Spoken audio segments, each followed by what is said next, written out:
Game week for TIU men's basketball is finally here as the Trojans get ready to take on Clarke here Saturday on the road. Here with head coach Boomer Roberts. Coach, has been a long off season. You guys have had a lot going on in the program. Give us a quick recap of what you've been up to the last couple months. It has been a long off season. We've been really busy recruiting, probably the most that the program's ever done, because it really is about the student athletes here. It's about the players that we can get and how we mold them once we get them here.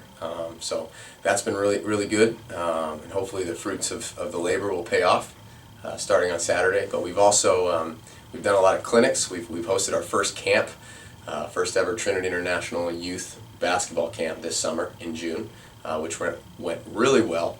We'll do 2 weeks next year because of all the positive feedback we got. And then we did service projects. We went up to Waukegan and did a clinic for kids up there. We've had students from North Chicago onto campus to watch practice and hang out. We did some rummage sale stuff. Coach Irwin spoke in chapel, which was great. So it's been really busy, but primarily it's been recruiting, trying to get the right guys in here.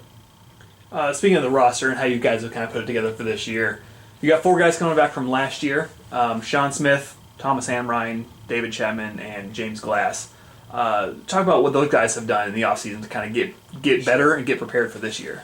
Yeah, I think all 4 of them have done a really good job preparing themselves and preparing our team for what to expect, because they're really the only ones who have been through the fire in the CCAC. So I don't think you'll find 2 people that have improved more than Sean Smith and James Glass in our conference. They're completely different guys, both body and mentally.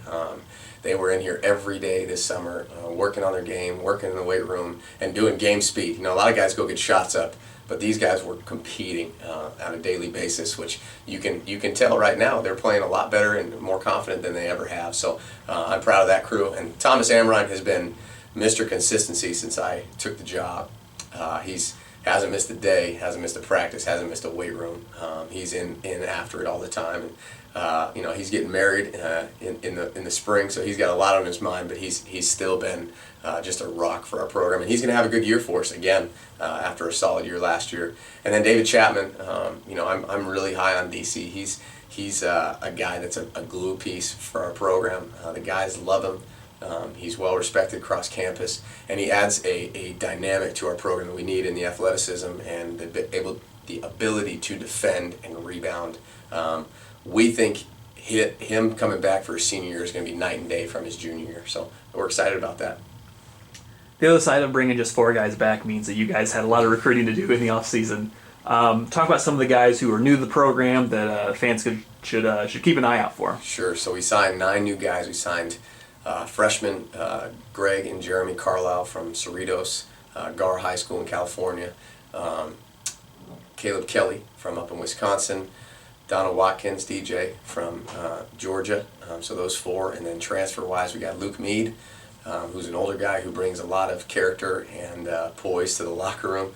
Nate Quilling, who's a high-energy guy, who's going to play right away, and then 3 big ones we worked really hard on. We're happy everyone's here, but these 3 will pay off immediately, and that's Henry French, very athletic wing from CLC up here, and then Grant Corsi, a big athletic wing from Biola University in California, and Zach Kirschbaum, a 6'10", skilled big who can really do a lot of different things on the offensive side and rebounds and block shots. So between those 5 newcomers on the junior college or transfer side, we feel like we added a lot of maturity to the locker room and a lot of skill and ability that we were missing.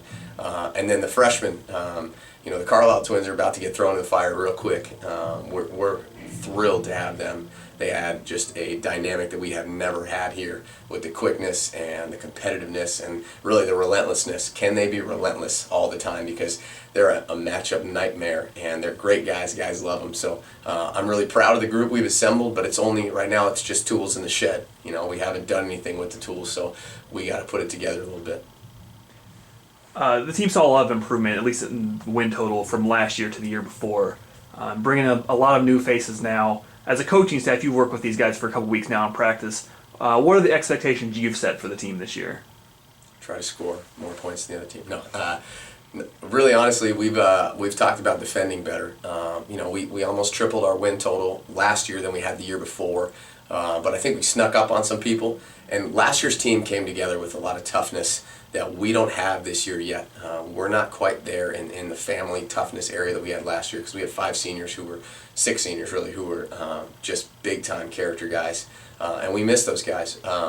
We do feel like we've improved at every position in our depth.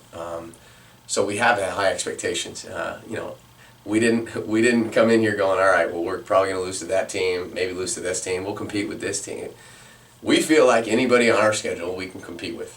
That's not an arrogance. That's not any of that stuff. We work really hard, our staff and our guys, to try to put our team and our program in the best position possible on game night. We know that there's going to be nights, because we're young and we got a lot of new guys, that we're not going to play to our potential.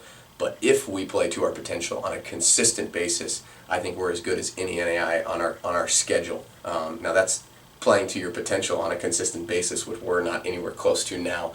But hopefully, when you and I are talking in January, February, we've done that and put ourselves in a nice position looking towards postseason play.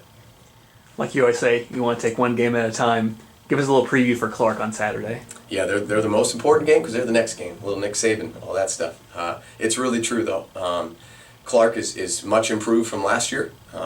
We're playing them at home. They just got a win this week, a big win where they drilled a really athletic team, and they're confident. They got a lot of new guys. I think they have 10 new players, just like us. We have 9. So it's something that really we're going to need to come out and try to impose our will on the defensive end.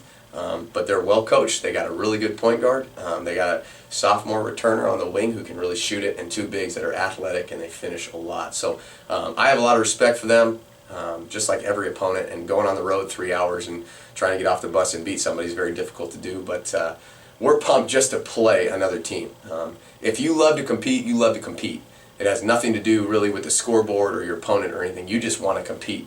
And our guys right now are just kind of foaming at the mouth to compete. So excited about that. We'll see how we do. But we're looking forward with a lot of optimism to go there and try to come out with a W. All right, Coach, thanks. Good luck against the Crusaders Saturday afternoon. Thanks, Greg.